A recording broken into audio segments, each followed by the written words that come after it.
Good evening पिला माने आज अध्याय समस्त को स्वागत। दशम श्रेणी तुम जो संस्कृत बही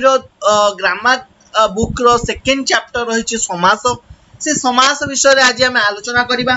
केते प्रकार समास रही प्रत्येक समास प्रकार भेद एवं तार को केस रे को समास आम लिखिपर से विषय आम आलोकपात करवा। चलो आ डेरी न करिक स्टार्ट करवा। परस्पर निकटवर्ती संबंध थिबा पदमानंकर संगति बा मिलन को कहा जाय कोन समास। समास का कहा जाय समास का कहा जाय ना परस्पर निकटवर्ती संबंध थिबा पदमानंकर संगति बा मिलन को बा सम्मिश्रण को कहा जाय कोन समास। तो समस्यते अनेक पदमिति समास अर्थात विभिन्न पदमानंकर मिलन को अर्थात एकाधिक पदमानंकर मिलन को बा भाव को बा अर्थ को आश्रय करी समास निरूपण करा जाय थाए। तो समास पदविधि अटे अर्थात मातुलालय सेटा कोन हबो मातुलालय माने कोन मामू घर अर्थात मातुलस्य आलयः उपकुलम कुलस्य समीपम उपकुलम माता पितरौ अर्थात माता च पिता च होची कोन माता पितरौ बिना पाणी ही कोन बिना पाणौ जस्याः जा सा बिना पाणी ही बिना पाणौ जस्या जा सा सेटा होची कोन बिना पाणी ही। तो एगुड़ा सब होची समास रे केतटा एग्जांपल दिया जायछि। तो उपरोक्त मातुलालय प्रभृति शब्द गुड़िकर अर्थ होची कोन मातुलस्य आलय इत्यादि पद संहति द्वारा स्पष्ट करा जायछि। तेबे मातुलस्य आलय प्रभृति को व्यासवाक्य विग्रह व समस्यमान पद बोली कहा जाए। सेपरि मातुलालय प्रभृति शब्दर अर्थ को एक पदरे प्रकाश करुथिबारु सेमानंकु समस्त पद कहा जाए अर्थात एटा होची कोन व्यासवाक्य एटा होची कोन समस्त पद। व्यासवाक्य रे थिबा दुईटी पद यथा मातुल ओ आलय मिसी जाई मातुलालय गठित हेबा परे हार आकांक्षित प्रथम विभक्ति एक वचन रे मातुलालय काहेकि बालक तो मातुलालय रूप सृष्टि करुछि। समस्त पदर अन्य उक्ति रूपांतरण पाई विग्रह वा व्यासवाक्य परे तत्शब्दर सेही विभक्ति वा वचनर रूप रखा जाई थाए। मातुलालयम अर्थात मातुलस्य आलयः अर्थात मातुलालयम मातुलालयेन अर्थात मातुलस्य आलयः मातुलालयेन एठी की प्रत्यय हेछि येन अर्थात तेन प्रत्यय एठी कोन तम प्रत्यय यूज होइछि अर्थात मानेकर समस्त पदर विग्रह वाक्य निर्णय समय रे प्रथमे समस्त पदर मूल पदटी को निर्णय करी तार विग्रह वाक्य सृष्टि करा जाय थाए। तापर समस्त पदर जे विभक्ति वा वचन हुए तत्शब्दर सेही विभक्ति और वचनर रूप लगा जाय थाए। मातुलालय जो जेभଳି पदरे दुईटी पद मध्यरु मातुल पदटी की पूर्व पद और आलय पदटी को परवत बा उत्तर पद बोली कहा जाय थाए। विग्रह वाक्य थिबा पूर्व पद और परपदर विभक्ति और वचन जो चिन्ह लागि थाए ताहा समास विधि समय रे लोप पाई जाय थाए। पूर्व पद और परपदर मिलन समय रे आवश्यकता अनुसार संधि करा जाय थाए। नित्या समास यूज होई थाए शेष रे आवश्यक विभक्ति और वचनर चिन्ह समस्त पद रे लगा जाय थाए। तो सेही विषय आमे अधिक आलोचना करिवा। मातुलालय पदरे उत्तर पद होची कोन आलय पदर प्राधान्य उपकूलम पदरे पूर्व पद बा उप अव्यय पदर प्राधान्य माता पितरौ रे उभय माता और पिता पद दुईटीर प्राधान्य एवं बिना पाणी ही पदरे कोनोसी पदर प्राधान्य न थाई सरस्वती पदार्थर प्राधान्य अनुभूत होई थाए। एही प्राधान्य दृष्टि समास को मुख्यतः चारि भाग रे व्यक्त करा जायछि। कोन कोन ना प्राधान्य पूर्व पद उत्तर पद उभय पद एवं अन्य पद। पूर्व पद माने कोन जोटा होछि अव्ययीभाव समास। तो समासर नाम होछि अव्ययीभाव समास। तार प्राधान्य का उपरे ना पूर्व पद उपरे। उत्तर पद कहार सहित प्राधान्य करे तत्पुरुष समासर कर्मधाराय समासर दुई गु समासर एटा सब कोन तत्पुरुष अंतर्भुक्त। उभय पद कार ना द्वंद्व समासर अंतर्भुक्त होछि उभय पद। से विषय में आलोचना करिवा इंडिविजुअली। अन्य पद कोन ना बहुब्रीहि समास। तो समास मुख्यतः केते प्रकारर 6 प्रकारर कोन कोन ना अव्ययीभाव समास तत्पुरुष समास कर्मधाराय समास द्वंद्व समास द्विगु समास और बहुब्रीहि समास। निम्नोक्त समास विधि गुडी को लक्ष्य कले आमे जानिबा जे कोन सुबुद्धिटा कोन देखिबो शोभना बुद्धि ही जस्य सह शोभना बुद्धि जस्याः सा। तो एठी देखो डिफरेंट वे रे किंतु गोटे वर्ड होची कोन सुबुद्धि शोभना बुद्धि ही अर्थात सेटा कर्मधाराय समास काहे केला मु नेक्स्ट कहिबी। शोभना बुद्धि ही जस्य सह बहुब्रीहि समास शोभना बुद्धि ही जस्याः सा बहुब्रीहि समास। एटा सुबुद्धि पदटी विभिन्न अर्थ प्रकाश करूची। बालकस्य सुबुद्धि ही प्रशंसनीया अर्थात एटा होची कोन कर्मधाराय समास काहे कि एठी बालकस्य सुबुद्धि अर्थात बालकर सुबुद्धि अर्थात भल गुण एठी कोन सुबुद्धि ही पुत्रः प्रशंसितः भवति अर्थात एठी बहुब्रीहि समास यूज होची बुझ पाइलो। सुबुद्धि कन्या प्रशंसिता भवति एटा मध्ये बहुब्रीहि समास किंतु स्त्रीलिंग रे यूज होची। तो अर्थ को आश्रय करी सुबुद्धि पदर भिन्न भिन्न विग्रह वाक्य और समास होइवछि तेणु समास को अर्थाश्रयी कुआ जाई थाए। अर्थाश्रय अर्थ को जे आश्रय करे से अर्थाश्रयी। एही समास गुड़िकर उपरि भाग को सब रहिछि से गुड़िकर संपुक्त समास आलोचना संबंध रे उपस्थापन करिबा हेबे। तो देखो प्रथमे अव्ययी भाव समास प्रथम समास जोटा अव्ययी भाव समास तार धर्म कोन मु कहितली सबले प्राधान्य थाए कोठी ना पूर्व पद ऊपर प्राधान्य थाए से यही लिखि देखो अव्यय पूर्व पद रे थाई जे समास हुए ताहाकु कुआ जाय अव्ययी भाव समास। अव्ययटा पूर्व पद रे थाई कि जो समास हुए अर्थात पूर्वे व्यये व्ययी भावः कृत तद्धित निपात उपसर्ग अंतर्गत अव्यय गुड़िक पूर्व पद रे व्यवहृत हेउथिले उ समस्त पद अव्ययी भाव समास रो होइता अर्थात कोन पूर्व पद रे कृत हेतिबो कृत आ कोन तद्धित निपात आ उपसर्ग अंतर्गत अव्यय गुड़िक निपात आ उपसर्ग अंतर्गत अव्यय गुड़िक पूर्व पद रे व्यवहृत होतिले अर्थात अहं यथाशक्ति धनं दास्यामि एठी पूर्व पद कोडा यथा ताले एटा कोन अव्ययी भाव समास। शिक्षकः प्रति शिष्यं प्रश्नं पृच्छति प्रति एटा मध्य अव्यय बुझ पाइलो। तो प्रथम वाक्य यथाशक्ति पदटी शक्ति अनुसार शक्तिम अनतिक्रम्य जोटा कोन यथाशक्ति अर्थात शक्तिम अनतिक्रम्य जोटा होची कोन यथाशक्ति बुझ पाइलो यथाशक्ति बुझ पाइलो। तो शक्ति अनतिक्रम्य माने कोन अनतिक्रम्य माने यथा। तो द्वितीय वाक्य रे प्रति शिष्यम जोटा हेची एटा कोन शिष्यम ए अर्थ रे शिष्यम होची जेतु शिष्यं हेची शिष्यमटा कोन प्रति बुझ पाइलो। तो शिक्षकः शिष्यं प्रश्नं पृच्छति बुझ पाइलो। तो छात्र को एवं छात्र को बुझ पाइलो। प्रथम वाक्य रे अनतिक्रम्य अर्थ रे यथा एवं द्वितीय वाक्य रे शिष्य पदर द्विरुक्ति अर्थ रे प्रति अर्थात प्रति शिष्यं अर्थात शिष्यम बुझ पाइलो प्रयोग करा जायछि। पद दुईटी अव्यय क्लीबलिंग प्रथमा विभक्ति एकवचन होइचंती। मने रख पूर्व पद रे प्रयुक्त अव्ययटी विग्रह वाक्य रे तार अर्थ को स्पष्ट करिताय। पूर्व पद रे प्रयुक्त अव्ययटी विग्रह वाक्य रे तार अर्थ को स्पष्ट करिताय। एही परि केतेक उदाहरण को लक्ष्य कर। पिता यथा कालम एठी यथा यूज होची माने कोन आखि बुझी लिखिबो एटा की समास अव्ययी भाव समास। पिता यथा कालम आगमिष्यति अर्थात कालम अनतिक्रम्य। सदरिद्रेभ्यः यथेच्छं गच्छति यथा अछि इच्छा अनतिक्रम्य यथेच्छं। अहं यथा विधि ईश्वरं नमामि यथा यूज होची माने आखि बुझी की अव्ययी भाव समास लिखि दबो। विधिम अनतिक्रम्य जोटा होची कोन यथा विधि।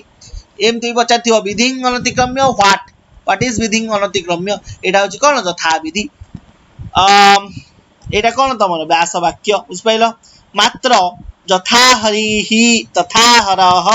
इत्यादि क्षेत्र रे एही परि भाव प्रकाशित हो नथिबारु समास होई परिबो नाही। एटा कोन लाग ही कि अछि कि नाही एटा गोटे अलगा वर्ड एटा गोटे अलगा वर्ड। यदि यथा हरि थांता ताले हेई पारि थांता। यथा विधि यदि एका वर्ड विशिष्ट थांता ताले एटा को तमे अव्यय भाव कंसीडर करि पारि थांतो। तो पूर्व पद रे व्यवहृत उप अव्यय भाव समीप्य अर्थ को बुझाई थाए। यथा स उपकूलम गच्छति। तो उपकूलम उपकूलम माने उप एठी बुझेछि अर्थात एटा कूलस्य समीपम ताले आमे कोन गोटे जिंस जानले प्रथम जिंस जानले जथा आ गोटे जिंस एठी कोन जानथिले जथा विधि यथेच्छ यथा कालम इत्यादि जानिथिले एई जोटे कोन जानले शिष्यं शिष्यम कोन प्रति शिष्यम अर्थात 2 नंबर जानले कोन प्रति जदि प्रति होउची पूर्व क्षेत्र रे बा पूर्व पद रे ताले एटा मध्ये कोन हबो अव्ययी भाव समास हबो तापरे कोन कहछि सह उपकूलम गच्छति एठी कोन उप यूज हेछि उपकूलम अर्थात कूलस्य समीपम अर्थात उप यूज हेले मध्ये सेटा हबो कोन अव्ययी भाव समास जानम उपनगरम प्राप्तम एठी उप यूज हेछि उपनगरम अर्थात नगरस्य समीपम नदी उपमंदिरं प्रवहति उपमंदिरं अर्थात मंदिरस्य समीपम मात्र उपराज्यपाल उपकूलाधिपति उपाध्यक्ष इत्यादि पद रे एटा सब जो पद मर्यादा रही से क्षेत्र रे उपपद रे सामीप्य अर्थ न थाई मध्य अधनस्थ व्यक्ति विशेषण को बुझाई थाए तेनु अव्ययी भाव समास हुए नाही एठी अव्ययी भाव समास हबो नाही बुझी पाइलो अव्ययी भाव समास र केति की रूल आमे जानले तापर कोन कहूची पूर्व पद रे व्यवहृत अनु अव्यय पद पछवा पाश्चात अर्थ को बुझाई थाए अर्थात अनु शिक्षकं एठाले अनु यूज हेछि अर्थात शिक्षकस्य पश्चात शिक्षकं को परे अनु शिक्षकम अनु ताले एठी हम आ गोटे जिंस कोन जानले 4 नंबर रे अनु अनु जदि यूज होउची ताले शिक्षकस्य पश्चात बुझि पाइलो अनुवृक्षं वृक्षस्य पश्चात अनुगृहं गृहस्य पश्चात मात्र अनुरूपम पदर विग्रह वाक्य रूपस्य योग्यम होइथाय जुगस्य रूपस्य पश्चात हे न थाए अनुरूपम माने रूपस्य योग्यम जोटा बहुत सुंदर जोटा कहआ जाय एवं अनुकूलम अर्थात अनुकूलस्य पश्चात हबो नाही अनुकूलम माने अनुगतं कूलम अनुकूल समय जोटा कहआ जाय बुझ पाइलो अनुगतं कूलम बुझ पाइलो ए क्षेत्र रे अव्यय भाव हुए नाही बुझ पाइलो पूर्व पद रे व्यवहृत सुपसर्ग समृद्धि बा प्राचुर्य अर्थ को बुझाई थाए प्राक अयदेशः सुभारतमासी तेति सु यूज हेछि ताले 5 नंबर हमें कोन जानले 5 नंबर कोन जानले सु यदि पूर्व पद रे सु यूज होउची सुभारतमासीत अर्थात भारतानां समृद्धि ताले सु माने कोन समृद्धि सुकलिंगं वर्तते स्म कलिंगानां समृद्धि अर्थात सुकलिंगम सुमद्रं गर्वं जनयति ताले सुमद्रं माने कोन मद्राणां प्राचुर्यम बा समृद्धि नै परिवो अत्र सुफलम नास्ति ताने फलानां समृद्धि अर्थात फलानां प्राचुर्यम बुझि पाइलो फलर प्राचुर्य ताने सुफलम ताले सु क्षेत्र रे मध्ये हमें कोन हबो अव्ययी भाव समास किंतु कर्मधाराय और बहुव्रीहि समास रे व्यवहृत सुपद शोभन वा सुंदर अर्थ को बुझाइबा सहित विशेषण रूप नै थाए से विषय आमे परे आलोचना करिबा अभाव वृद्धि क्षेत्र रे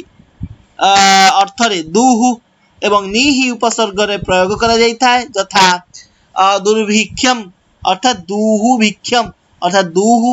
निहि एई सब क्षेत्र रे एटा कोन 6 नंबर रे राइट 6 नंबर रूल होची कोन दुहु निहि एई सब क्षेत्र रे कोन हुए तमरो अव्ययी भाव समास हुए देशे दुर्भिक्षं दृश्यते दुहु भिक्षम स्थानेस्मिन् निर्मिक्षिकम अनुभूयते स्थानेस्मिन् निहि युक्त मिक्षिकम अर्थात निर्मक्षिकम अर्थात मक्षिकानाम अभाव दुहु आउ तमर निहि ओरा सब को क्षेत्र यूज होता है अभाव क्षेत्र रे यूज होता है बुझ पाइलो तापर कोन कहूची पूर्व पद रे अधि उपसर्ग प्रयोग करा जायथिले ताहा पर पद रे सप्तमी विभक्ति अर्थ को बुझाए अर्थात वक्ता अध्यात्मम अभासत अर्थात कोन अर्थात एठी कोन कहूची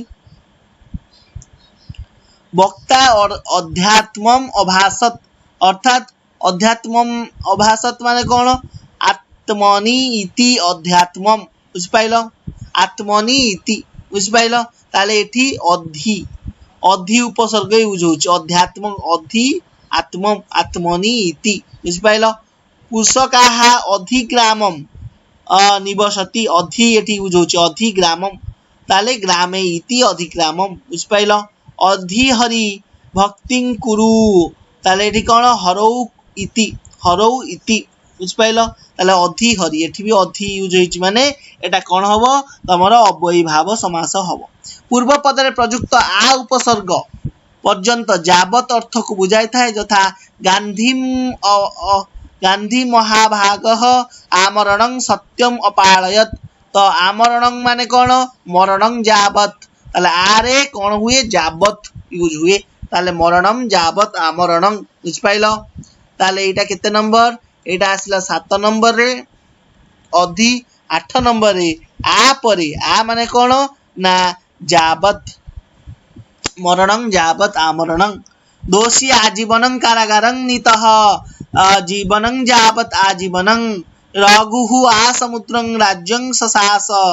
आसमुद्रं माने कौन समुद्रं जावत सेही परि लक्ष्य कर पिता माम आपादमस्तकं अपश्यत एटा एकमागे क्वेश्चन पडिबो पादमस्तकं व्याप्य पादमस्तकं व्याप्य आपादमस्तकं अर्थात पिता माम आपादमस्तकं आ यूज होची बुझ पाइलो तापरे कौन कहूची भारत वर्षं आकुमारी हिमाचलं वर्तते अर्थात कुमार हिमाचलो जावत आकुमारी हिमाचल आ बुझ पाइलो आ हिमालयं गंगा दृश्यते आ हिमालयं गंगा दृश्यते आटा कौन आ हिमालयं अर्थात हिमालयात आरभ्य माने आसीची हिमालय रु बाहरीची गंगा बुझ पाइलो आ हिमालयं ताले एटा मध्य कोन हबो तमरो सप्तमी कर्मधाराय समास एठी लिखिची सप्तमी आ थिला माने आखि बुझी कि सप्तमी विभक्ति अर्थ को बुझाए से वाली पूर्व क्षेत्र रे मध्य कोनोसी विभक्ति देइथिला कि टिके नजर कर दबा खाली आउ किछि नाही बोधे राइट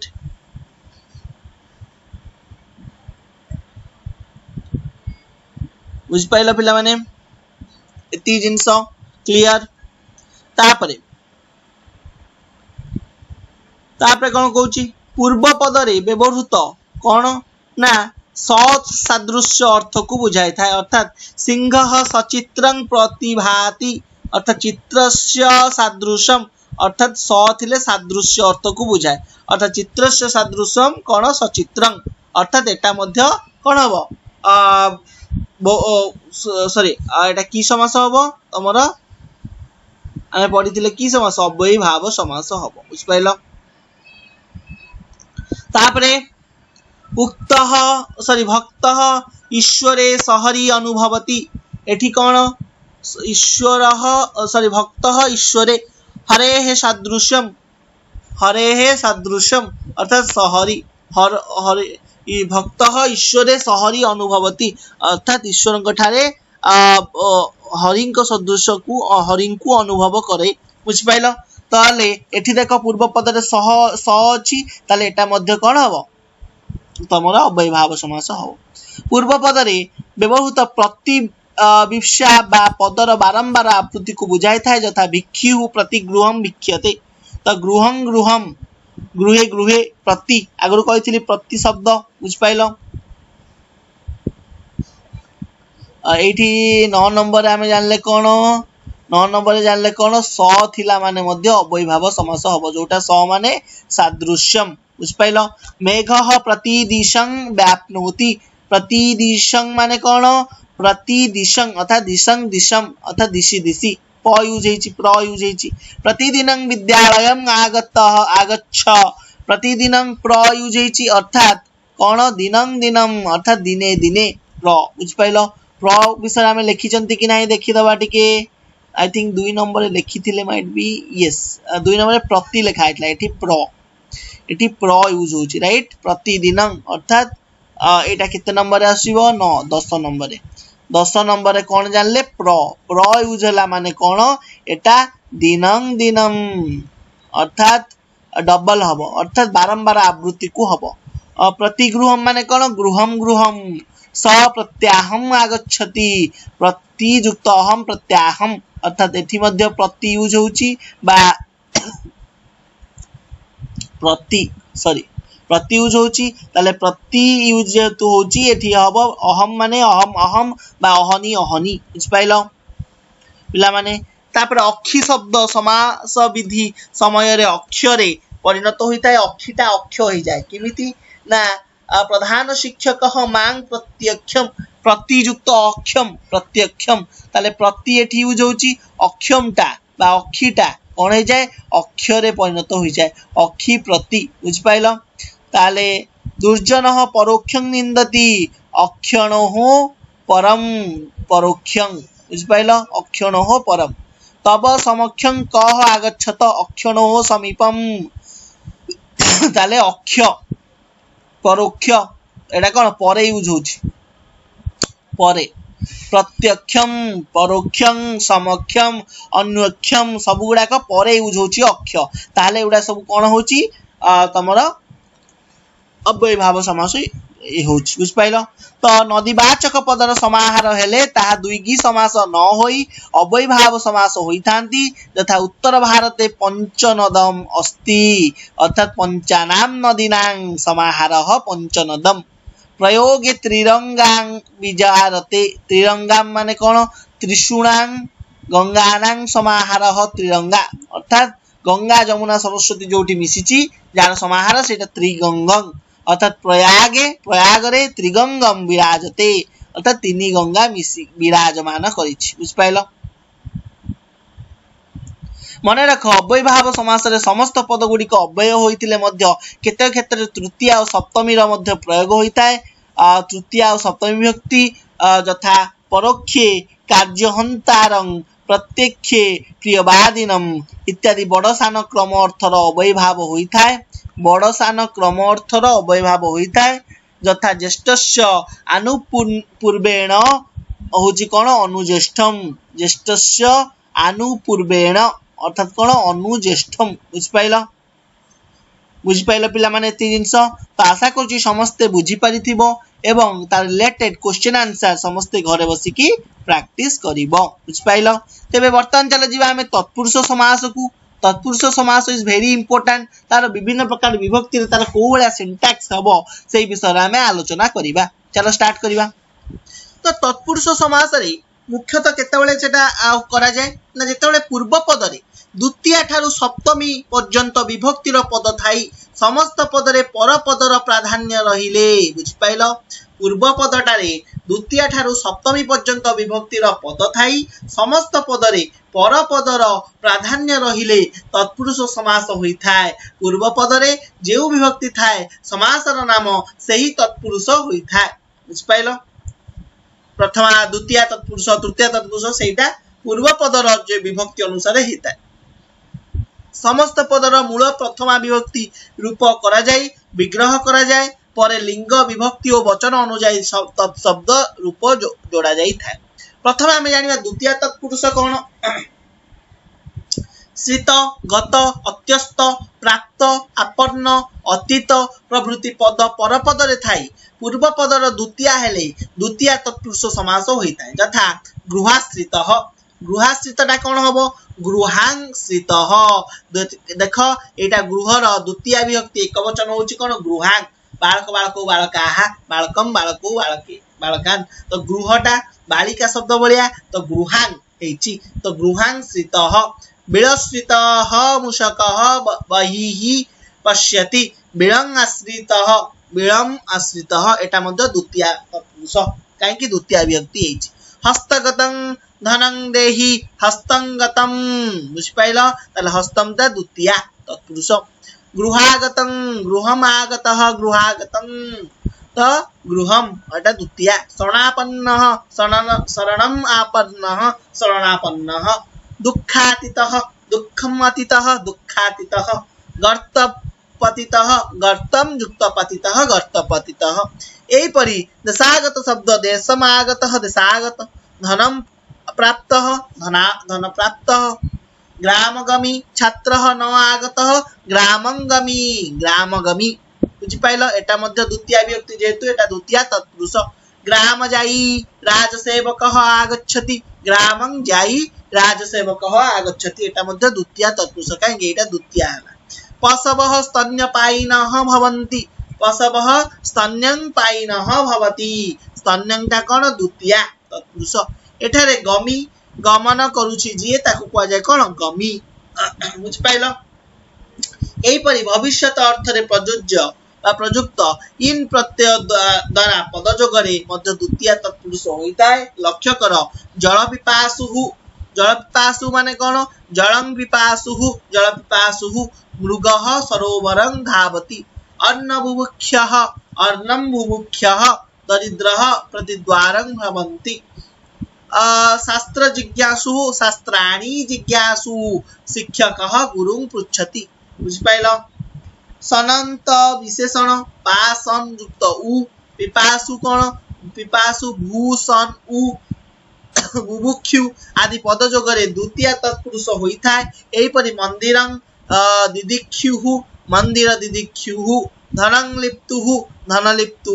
आदि होइथाय सेहीपरि व्यक्ति बुझाउथुबा कालवाचक और मार्गवाचक पद सहित समास को मध्य द्वितीय तत्पुरुष कुआ जाय कालवाचक मार्गवाचक शब्द गुडी को बा पद गुडीकर समास को कुआ जाय मध्य कोन द्वितीय तत्पुरुष वर्तमान लक्ष्य कर तेन वर्ष भोग्यः कारवासः अनुभूत अर्थात वर्ष भोग्यः कौन लिखियो वर्षं भोग्यः द्वितीय तत्पुरुष प्रत्यं दिन पाठ्यं कुरु दिनं पाठ्यं कुरु मासवाक्तः वृष्टिपातः प्रशमितः मासं वाक्तः वृष्टिपातः प्रशमितः क्रोशप्रमितः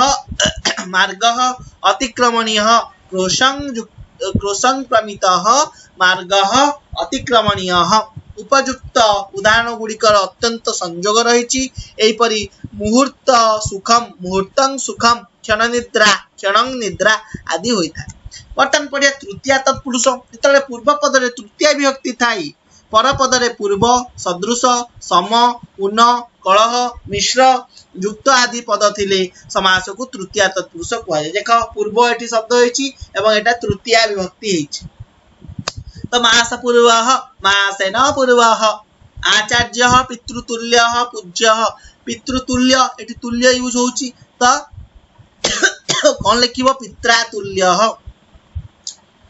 राजसदृशः महात्मा मार्गे गच्छति राजसदृश राजर तृतीय व्यक्ति कौन हो राज शब्द राज्ञा सदृशः बुझि पाइलो मातृसमा मात्रा समा धनहीनः धनेन हीनः एकोनं धनं प्राप्तम् अर्थात एकेन ऊनम् एकोनं तयोः मध्ये वाक्कलः अभवत् वाक्कलः माने कौन वाचा युक्त कलह वाक्कलः बुझिपाइल बालदपि युक्तियुक्तं वचः ग्रहणीयं युक्तियुक्तं टा कौन हबो युक्ता युक्तम युक्त्या युक्तम बुझिपाइल गुड़मिश्राः लाजाः भक्षणीयाः गुड़मिश्राः कौन गुड़ेन मिश्राः एहीपरि धान्यन्य अर्थः धान्यार्थः आचारेण सुक्ष्णः आचार सुक्ष्णः युक्त्या निपुणः युक्ति निपुणः बुझिपाइल आदि होइता तो प्रत्यांत पद सहित तृतीय विभक्तिर पदर समास हेले तृतीय तत्पुरुष होता है त पद सहित अर्थात सह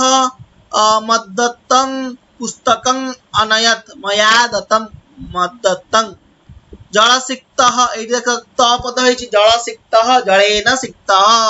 जनः कंपते तृतीय व्यक्ति जलेन कोन तृतीय सराहतः मृगः अम्रियत सराहतः मृगः माने कौन सरेण आहतः सररे जे आहत होता है सरेण आहतः सराहतः नखछिन्नं फलं भूमौ अपतत् नखछिन्नं कौन नखैः छिन्नं नखछिन्नं बुझिपाइल पिला माने तो पिला माने आजिर क्लास रे एतिकी आशा करुच्ची समस्ते अव्ययी भाव समास एवं तत्पुरुष समासर द्वितीय विभक्ति एवं तृतीय विभक्ति विषय आलोकपात कले केउ क्षेत्र द्वितीय विभक्ति हबो केउ क्षेत्र तृतीय विभक्ति हबो सेटा सबले पूर्व पद को लक्ष्य करिकि आमे निरूपण करि परिबा नेक्स्ट क्लास रे चतुर्थी विभक्ति केउ क्षेत्र रे हबो सेही विषय रे आमे आलोकपात करिबा समस्ते यार अनुसरणी चेष्टा करिवो करिया पई। यदि स्टिल कार किछि डाउट थाए मते नेक्स्ट क्लास रे पचारिबो। आज पई एतिकी, धन्यवाद।